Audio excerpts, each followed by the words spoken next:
I'm Jim Collison and live from the Gallup campus here in Omaha, Nebraska. This is Gallup's Theme Thursday, recorded on August 28th, 2014.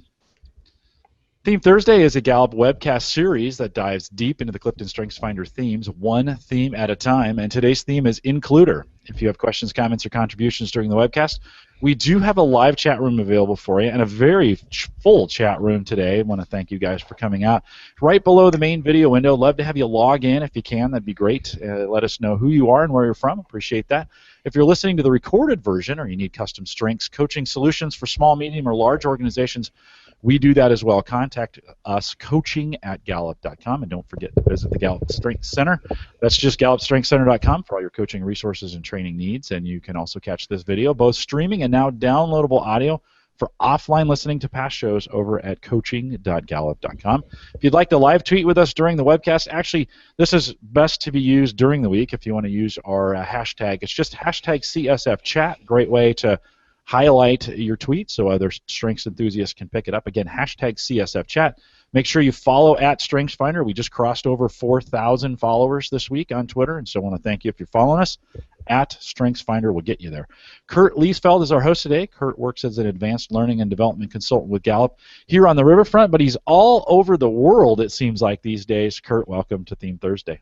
Well, it's good to be here, Jim. It's good to be back on the show here, and today we're very happy to have with us Rick Cook, who is a learning design consultant with the Gallup organization. He just is he played a key role in creating our high performance management program. He was really highly involved and was responsible for the great curriculum for that particular program. So, Rick, it's great to have you here.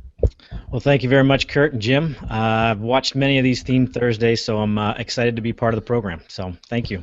Well, we're going to be talking about Includer, and obviously every week we have focused on a theme to try to understand the depth and the breadth and the nuance of the theme so that we can have a better understanding and also a common understanding of these themes and what they look like in real human beings. And every week we have a person who has that theme as one of their signature themes. So Rick is going to be our spokesperson for Includer today, but I'm going to just take a few minutes here to just kind of run through my understanding of what Includer is. And if I were to kind of up with a brief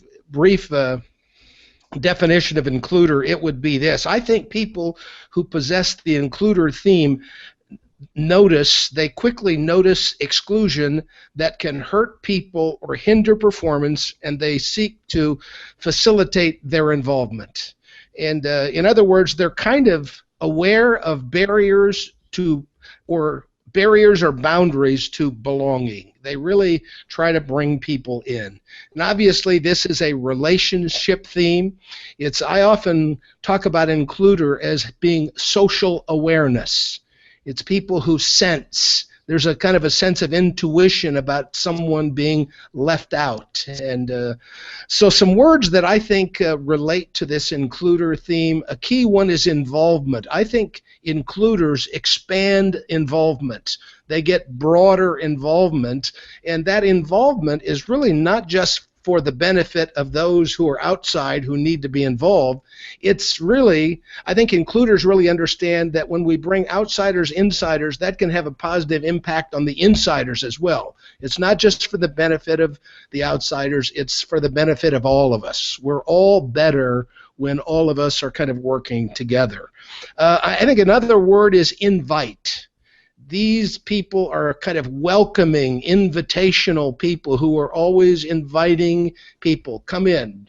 I just got a call from Rick the other day inviting me to work on a project. He got me inside this circle of a really exciting project, and so he was the initiative to that. I think it's also about informing. It's not just getting people inside some social circle. It's making sure that we all have the same information. Making information more broadly accessible can really be an important part. It's also about integrating. I think one of the things that people with Includer probably hate is segregation, which is the separation, the segmentation of people. This is really more about integration. It's kind of interesting to think about the frequency of this theme, we've done this with all these themes, 12% of people have includer in their top 5. So it's not one of the most frequent themes, but neither is it one of the rarest of themes. It's kind of in the middle. Basically, if you've got 100 people, 12 of them will have includers. So we see it fairly frequently. The theme that is most often paired with includer is positivity, and that's kind of an interesting thing. I have a feeling there might be some other themes that are pretty highly paired with it, like something like emotion or empathy or harmony. I think might also be kind of paired with it. The theme that is most unlikely paired with it statistically is command, and as we've talked about many times, command seems to be unlikely with a lot of these themes because it's not very frequent itself. Another theme that conceptually seems to kind of not be paired very much with includer is maximizer. A lot of times when includer is high on someone's profile, maximizer is low, vice versa, maximizer high, includer. And I think the part of that is there is a discriminating part to maximizer.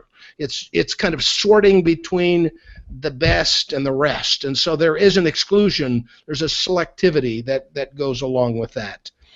I think there are certainly some themes that are similar to includer, that are kind of like it. If you don't have includer, some themes that you might be able to use to kind of compensate for low includer. If you might have woo. I think woo and includer are a lot alike. Both are kind of looking outside the circle for people they can meet. That's similar to includer, who look outside the circle to find people they can bring in.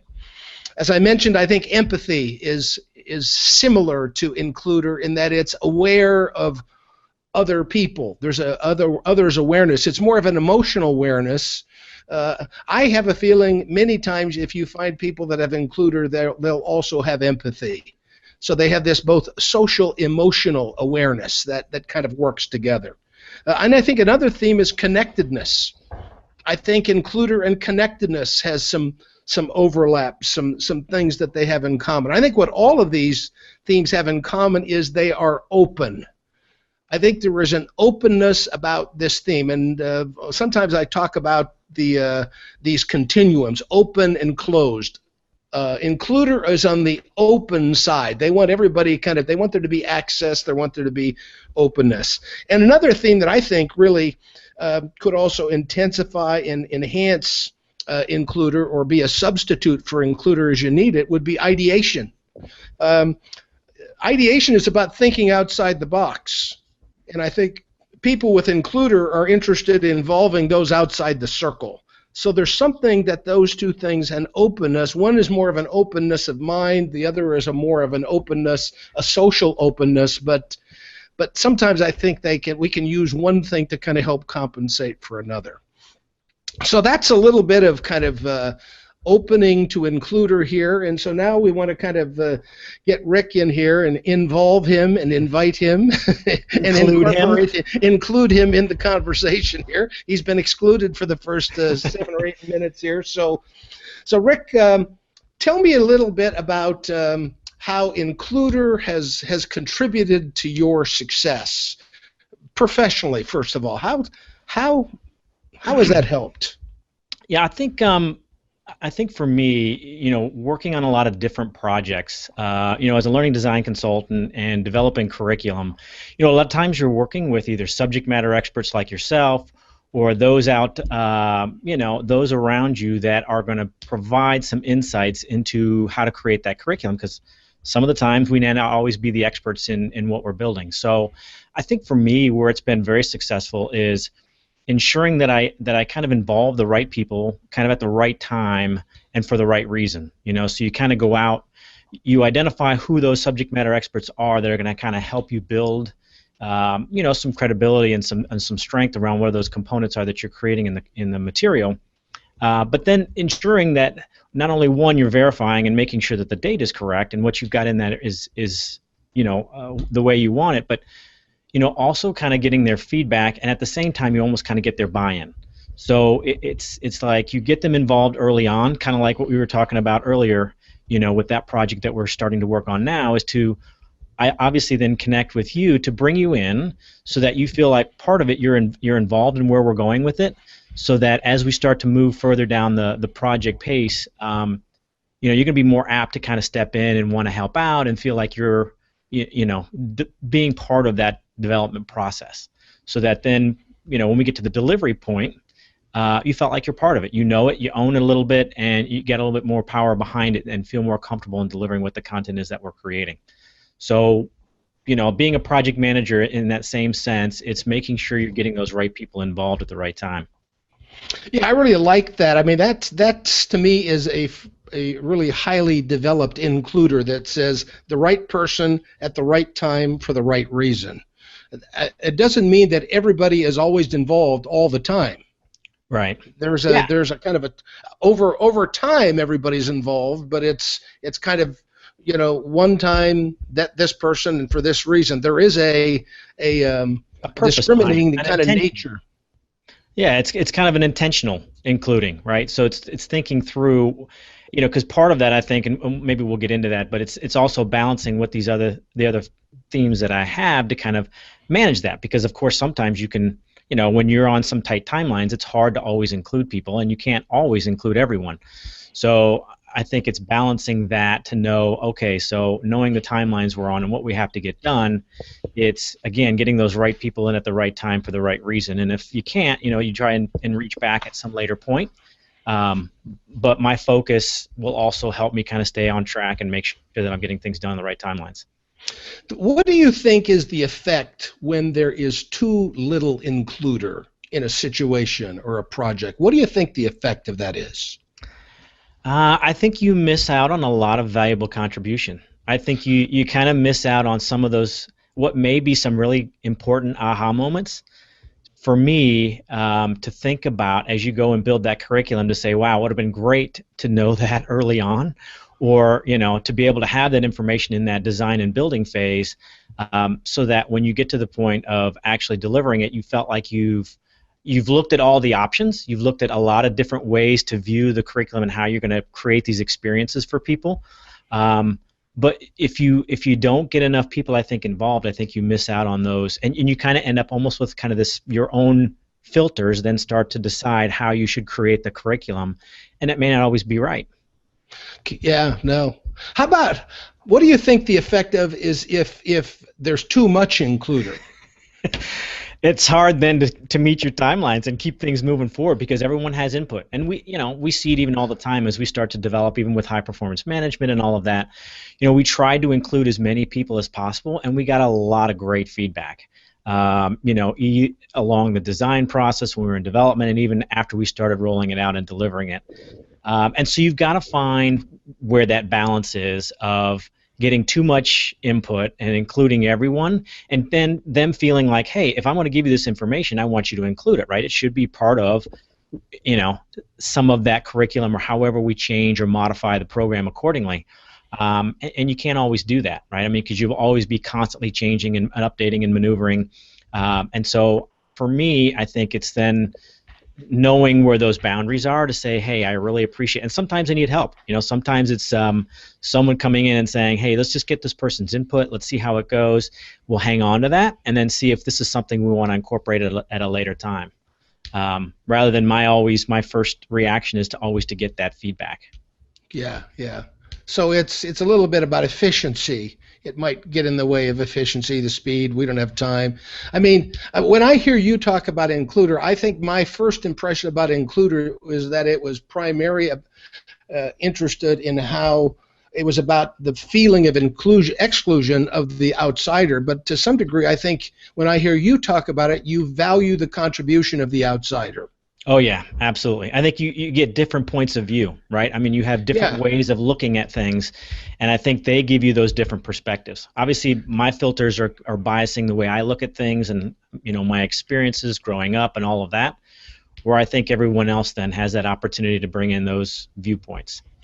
So do you ever feel badly for the person when they are on the outside, when they're not involved? I mean, not just about the You do have that as well. Oh yeah, and I think that starts. I don't know if it's so much in the process of where I'm at now, but I think it definitely sensed that early on. I mean, as I look back at my life and look back at growing up, you get those situations where you're in gym class, you're forming up teams to be on the kickball team, and you get these captains, right? And then hey, everyone start picking your team, and I just felt terrible. If you were the captain, if I ended up being a captain or someone picking those players or teams, it tore me up, because it was like, okay, where am I out, and how are they going to feel if they're the last ones selected to be on the team? And so I always felt really bad, or felt like, hey, we should try and include, of course, everyone. I just hated that whole process, right? So I'd always suggest, let's do the numbering system, or let's use some other way where nobody's picking each other. Yeah, the selection part was painful for you. It was tough. So that was that was kind of your early experience of this. I remember you telling me that you had some examples when you were younger where you kind of got involved with some outsiders, and actually those kind of encounters turned out to be very good. Yeah. I mean, it's some of those folks that I wanted to include became some of my best friends later on. So, growing up, we were always outside running around, playing football, baseball, whatever, just to be active. And you'd always have kids that would ride up on their bikes, or they'd sit out there, and you could just see them on the outside, just kind of anxious to get in the game, right? And they didn't have any of their so I always noticed them. The other guys would just kind of keep playing, and they're like just minding their business. We've got our teams selected, and we're rolling. And so it was a particular time where we were playing football, and these two kids kind of rolled up on their bikes, and they just kind of stood there. They dropped their bikes and just standing there, and I noticed them right away. And so immediately I'm like, hey, there's two of them. Let's just side them up, put them on the teams. And we played football, and the rest of the day we just kind of hung out, and that person became probably one of the best friends I had through high school. So just kind of working through that is, So I think it's a great example of how you have this awareness of exclusion, but when you do invite people in, you also experience the benefit of that. Absolutely. It's what they bring to your life, and what they bring to your team. So I think that really helps me to see includer in a different way. In a broader way. How about your personal life? How does includer affect Rick Cook's personal life? Well, it can get a bit chaotic, I can tell you. My wife's got a very big family, and so whenever we have events or do things, I'm always making sure we include everyone. Well, everyone's like 40 to 45 people potentially. If you include their cousins and aunts and uncles.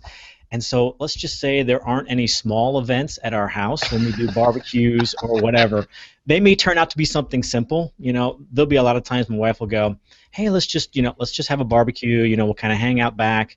Well, of course, I'm on the phone inviting her brother and her sister and her mom and everyone else. And pretty soon, the whole family's over, and we're just barbecuing and sitting out on the deck and hanging out. So it can definitely cause some chaos a little bit. Do you notice when someone's not there, when someone's missing? Yes. Oh yeah. And at the beginning too, we always talk about that, like who's not here and why aren't they, and but we definitely, it's definitely something I pay attention to, is who's not there. Sometimes I have noticed, and this is not in every case, and this may or may not be true with you, but sometimes I've noticed that when people have high includer, at some point in their life they have experienced some kind of exclusion. It might have just simply been I was sitting on the sidelines when people were playing football and I didn't get chosen. I mean, it might be something. Is there anything like that you've ever experienced that you can recall? Well, and this may not be specific to that, but I think it was kind of an eye-opener for me as I was first understanding and learning about these strengths themes. So I came to a meeting, and it was a fairly large meeting, maybe 15, 20 of us, and the person that kind of welcomed us in and introduced us had a lot of high regard for him. And so he started shaking everyone's hands as we started coming in, introducing himself, and he said, hey, just remember, I'm just going to tell you right now, I don't have high includers, so as if we exit the meeting and we're finished and I don't thank you or don't say something to you, don't take it personally. So, I thought that was kind of odd at first. I was like, okay, that's nice to know. Thank you. So, of course, what happens at the end of the meeting? We all start walking out. We all start getting up, and he thanks everyone in our group except for me. So I walk out there thinking, at first I was like, wow, I almost took it very personally. And then I thought back to his comment at the beginning to say that, basically said, look, don't take it personally. This is not an area of mine that's very strong, so it's not something that I purposely forgot to thank you or whatever. Mm-hmm. So, had he not said that, I think it would have definitely affected me in a personal way. Like, how did I get excluded out of all this entire group, and I'm the one that got left out? Yeah. I sometimes think some themes are more genetically passed on between parents and children. Other themes are more, to some degree, I put it this way, more taught than caught. It's almost like a value. Was this a kind of a value in your family from your parents or influential people in your life? Oh yeah, I think growing up we were always taught that everyone has value. Every person has a valuable contribution. That you shouldn't have any kind of filters or biases or prejudices to people based on any kind of their ethnic background, religious background, or whatever. No matter what our religion is or whatever we thought or believed in, that everyone had value, and everyone, is a creature, a God-given creature here that's here to live and be part of this world and not to judge or to make judgments of others. And so I think that was always a part that my mom definitely instilled in me early on. Was that a part of some kind of religious, training, or just your family in general?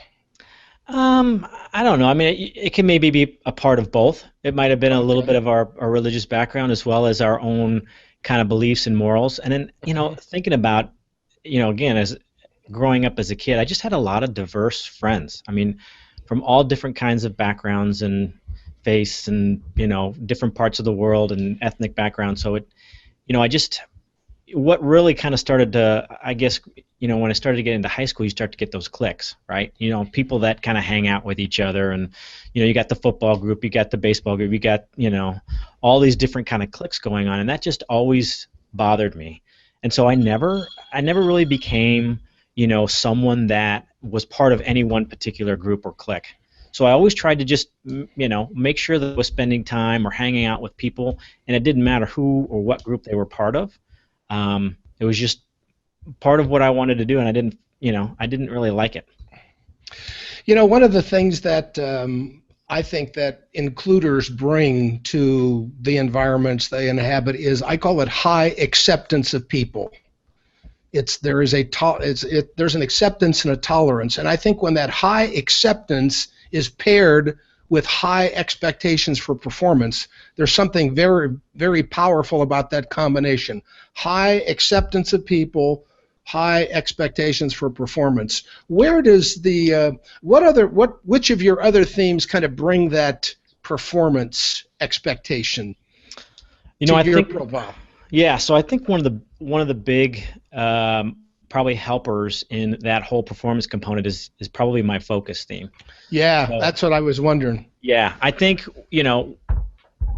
again, you can start to include and get kind of carried away with involving everyone, but I think where what really helps kind of form those boundaries for me is that focus theme. It really kind of gets me into thinking about, okay, what is the end result? What is it you're trying to get to, and what are the times that you're having to meet, and can you involve, and what are the levels of involvement that you can do and still get done what you need to get done, in the time that it has to get done. So I think focus definitely, and I think also harmony in a way helps me weed through a lot of that includer information to kind of find consensus quickly. Like, I definitely hear your point here, and I hear your point over there. How about if we looked at it in this way, or added this? Would this help, or would this provide, kind of what you're both looking for? So I think both of those together really kind of help narrow my focus, keep me, on track, and at the same time, get that information from people through that includer, but also find consensus and move on. Yeah, I think that's a dynamic duo, those two together. I think there's a lot of, because I think includer without focus could be high acceptance but not enough direction. High focus without includer could be, quite driven toward outcomes but not quite as sensitive of and aware of and warm to people. The combination of those two themes, I think, really is about engaging and maximizing people. Yeah. When we kind of give high expectation, high acceptance are kind of both. Yeah. And I think what also helps too would even be, if you look at all five together, I mean, you look at learner and input, right? So, I mean, for me, it's soaking up information pretty quickly, getting a lot of information maybe from a lot of different people, figuring out what that should look like and kind of coming to that consensus and then moving forward. Yeah, and you use this word, your focus helps bring some boundary. I mean, to some degree, that's includers kind of trying to change the boundaries or eliminate the boundaries that exist. They battle back and forth. Yeah. Erasing the boundary and creating a boundary. I mean, people often talk about they need boundaries in their life to some degree. So I think that's an interesting dynamic between includer and focus.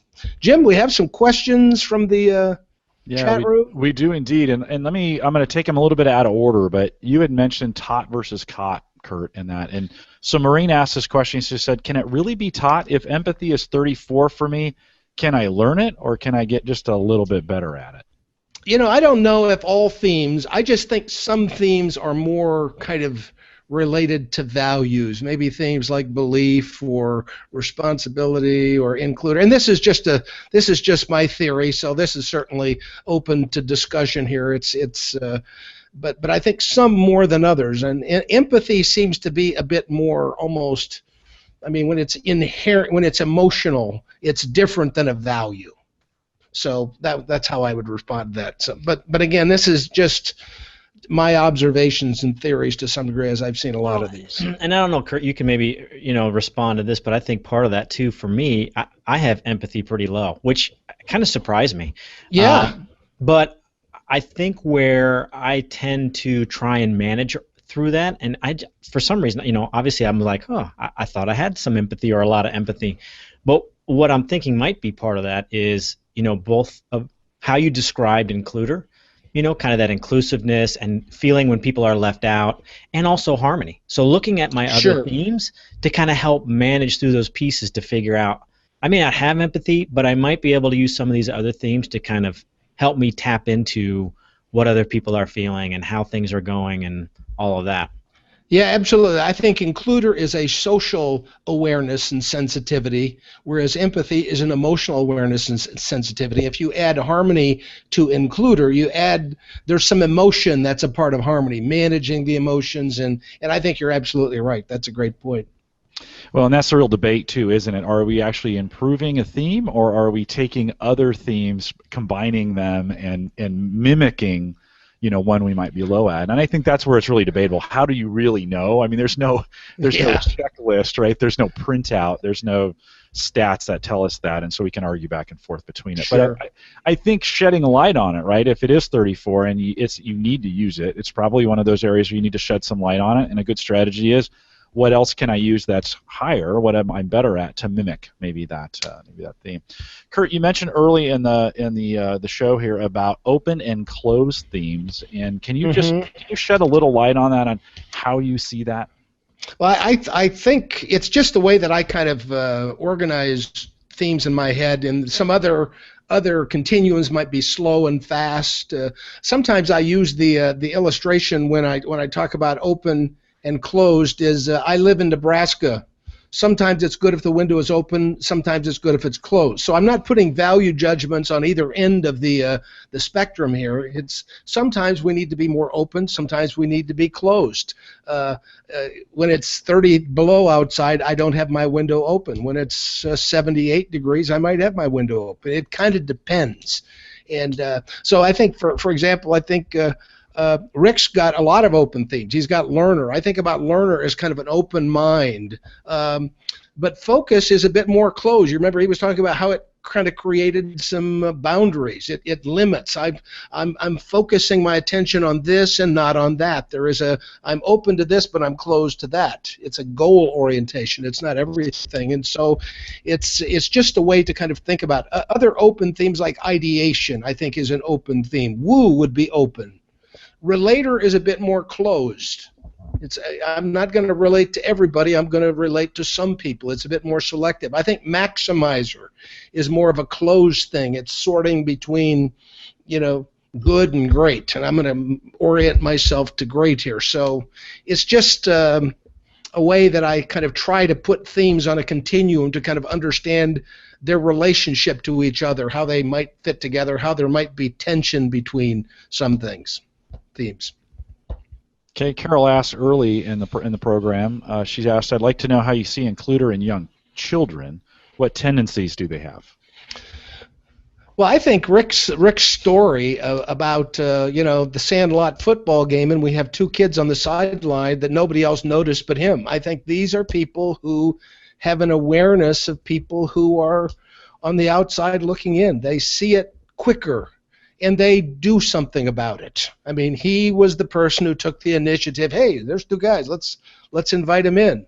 But I think that's probably how it works. Is you see, if you were in a group of preschool kids, there would be a kind of a circle of kids playing together, and then there would be one on the outside. The includer would notice that. Is my theory. And I think you might also, potentially see just a broader group of friends, just a wide array of backgrounds, and they don't, for me, like I was saying, even as growing up, that's definitely, just had a wide array of friends from all different kinds of backgrounds.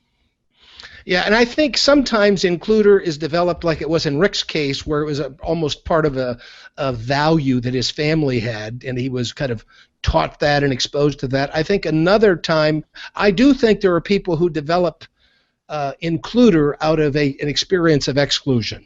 They have been on the outside looking in. They know how badly that feels. They understand the prejudice of that, if you will. They understand that, and I think sometimes these things come from almost dysfunction.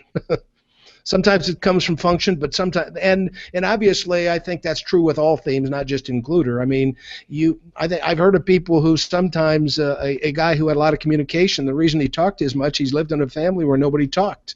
He had to speak to fill the air. It was if he wouldn't have talked, his parents were always kind of bickering and they didn't like each other, so they stonewalled each other, and so he learned to talk because nobody else was talking, kind of out of dysfunction. Now later on, he went on to be a great public speaker.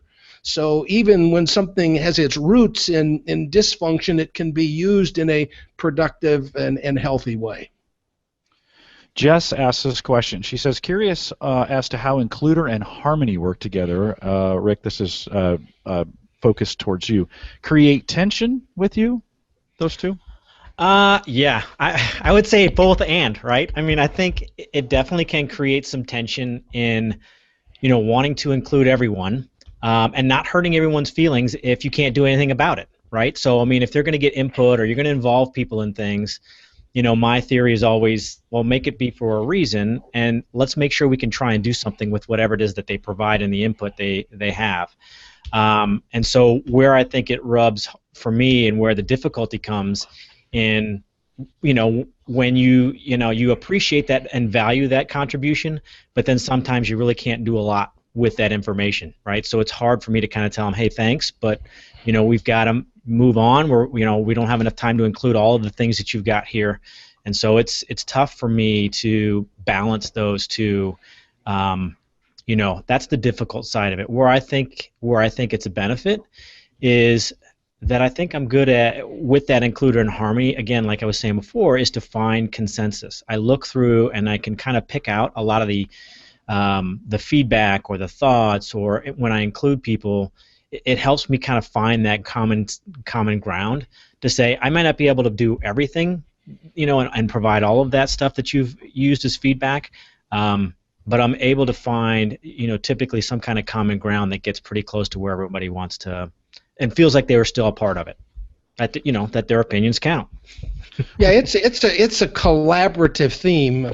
I kind of came across this quote, and I just noticed that I don't have the name of the person that said it, and I'll try and find that. But I like this quote. It says, "Civilization is in the process in which one gradually increases the number of people included in the term we or us, and at the same time decreases those labeled you or them until that category has no one left in it.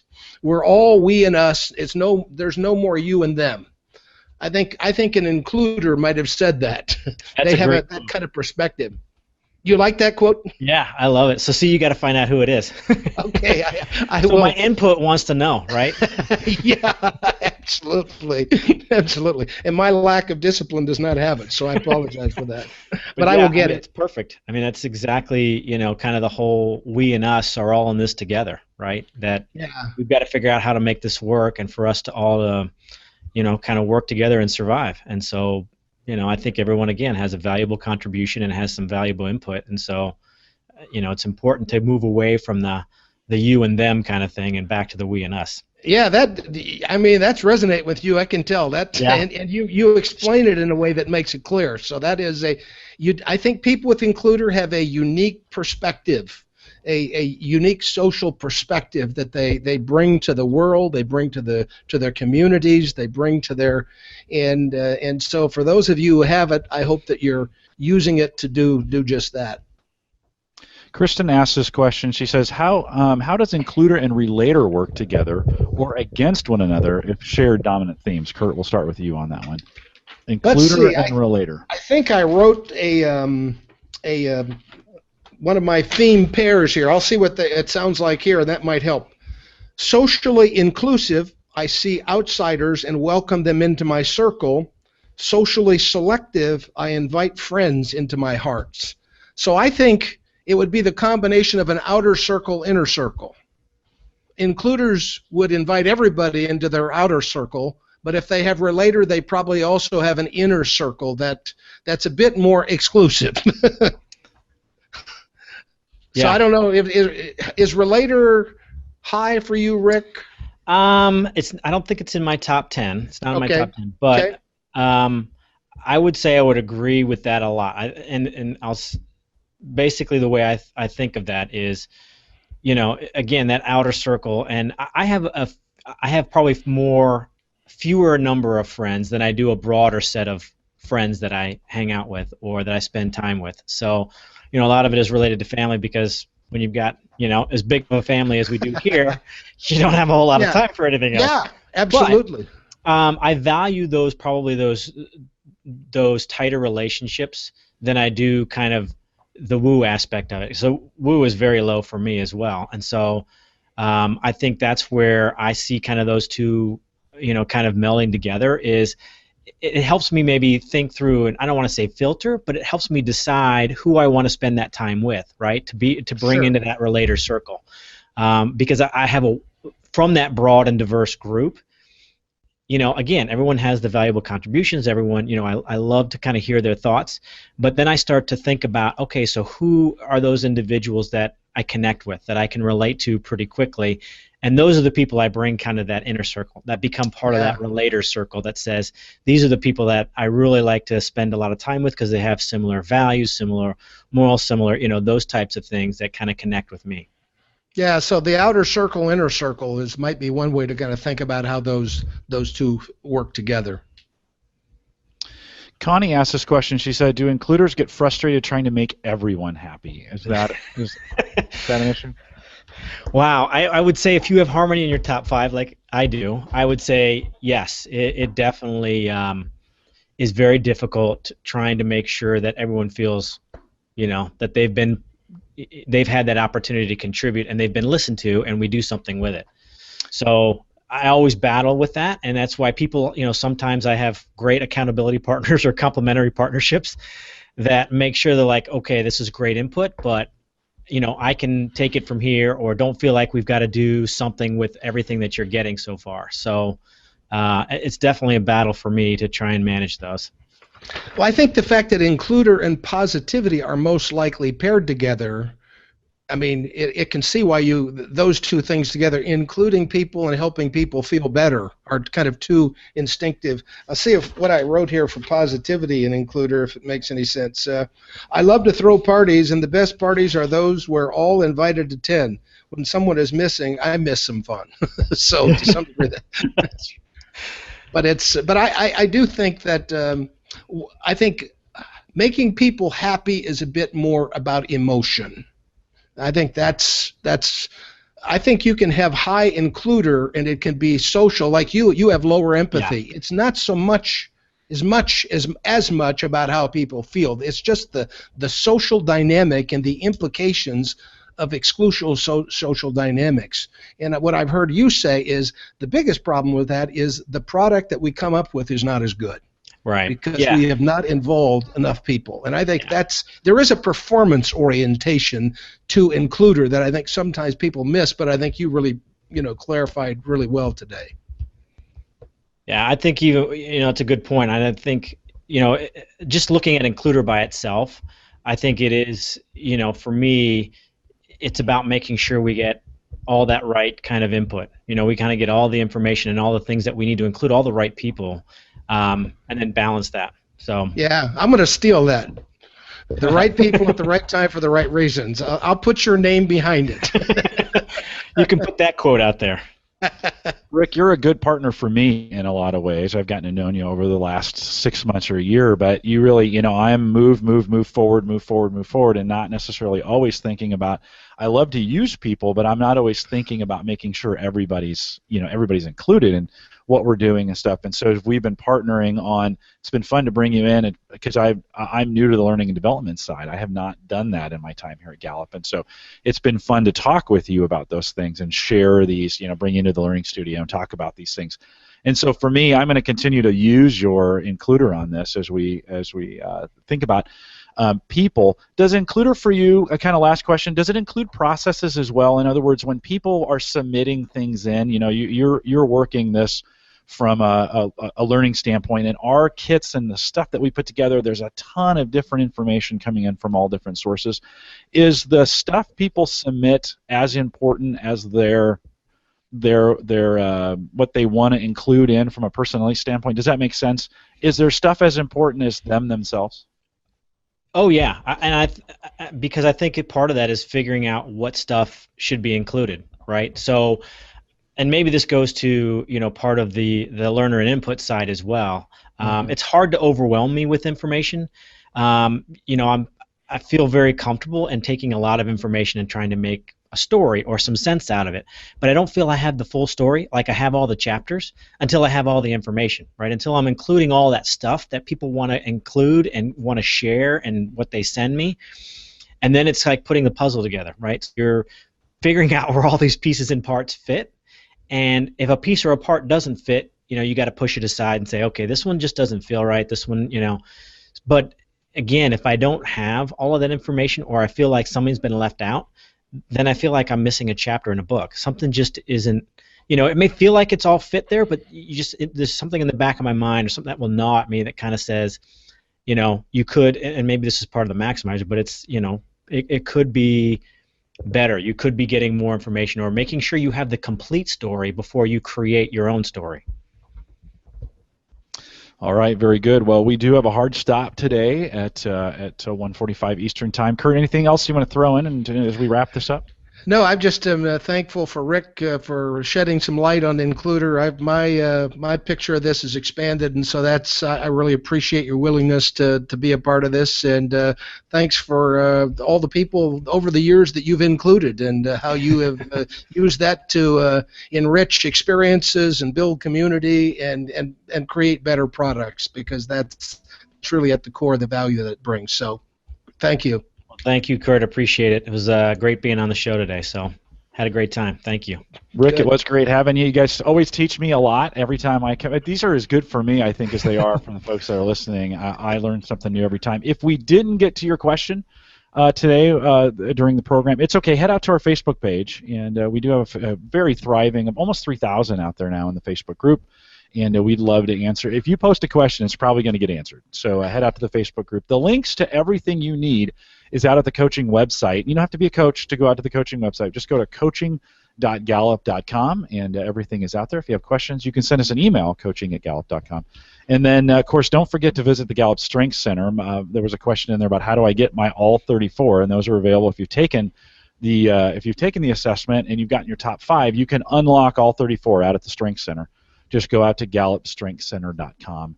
And we appreciate you coming out today. Don't forget, we've got lots of meetups going on around the country here in the U.S. and in Singapore as well. And we hope to make those global. And all that information out is our coaching site, coaching.gallup.com. We'll be back in 2 weeks. Kurt, do you know? I should have looked it up, but what's coming up in 2 weeks on Theme Thursday? Do you know? I don't know. Well, that's good. So right now, everybody can run out to gallup.eventbrite.com, and it has all of our webcasts, including Call to Coach and The Great Manager, listed out there. It's almost like we set that up, Kurt. It's almost like that worked perfectly. I think it might be restorative. I think. I think it is. Yeah. I think it is. But if you want to know, if you have input and you want to know what's coming up, all those available. Again, gallup.eventbrite.com, and you can get out ahead of everything that's coming up. We'll be back here with a whole bunch of other stuff coming up. We want to thank you for listening, Kurt. I know you need to go. So does everybody else. Goodbye, everyone.